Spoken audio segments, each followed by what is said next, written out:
எந்த தொழில் செய்தால் என்ன செய்யும் தொழில் தெய்வம் என்று வட்டுக்கோட்டை பாட்டில் சொன்னானே. சக்தி எல்லாம் ஒன்று சேர்ந்தாலே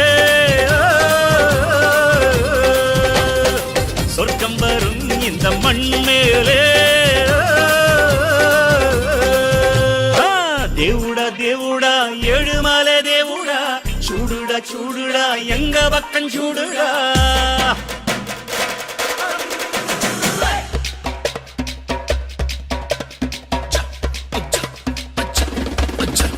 Okay.